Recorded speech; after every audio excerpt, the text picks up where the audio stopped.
দাদুকে প্রণাম করো। দাদু,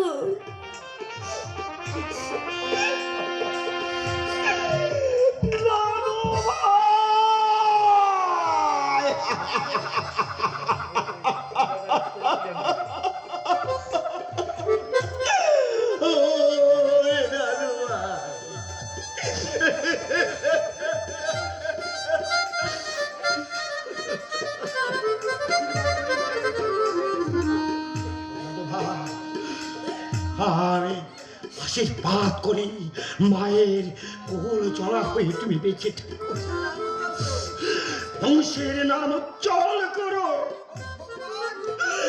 ও ভগবান, শেষ বয়সে এত বড় আঘাত দেবে বলে তুমি কি আমাকে বাঁচিয়ে রেখেছ? তুমি আমার মৃত্যু দিলে না কেন ভগবান? মৃত্যু দিলে না কেন?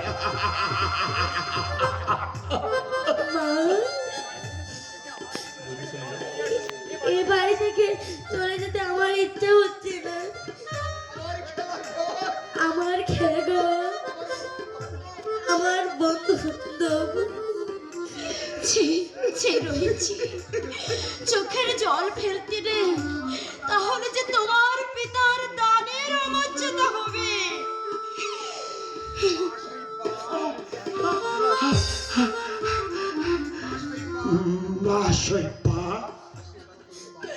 আশীর্বাদ করুন বাবা,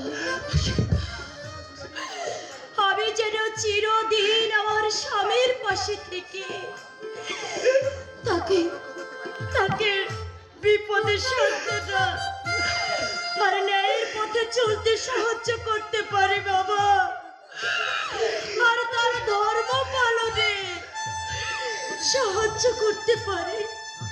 হ্যাঁ, আশীর্বাদ করি তুমি প্রাতঃস্মরণীয় হও। মহামন্ত্রের পাতায় সতীর শৈল্পার কাহিনী স্বর্ণ অক্ষরে লেখা থাকবে বাবা। এসো শৈল্পা, ওই দেখো সূর্য পশ্চিম দিকে অস্তগামী, আর বেশি দেরি করলে আমার যে সত্য ভঙ্গ হবে। রাজ্য ছেড়ে আমরা কোথায় যাব বাবা? জানি না, এই অসীম অনন্ত পথের যাত্রী আমরা, আমাদের কি চলার শেষ আছে বাবা? সাগরা ধরণী দান করে দিয়েছি, জানি না কোথায় যাব, কোথায় হবে আমাদের শেষ আশ্রয়।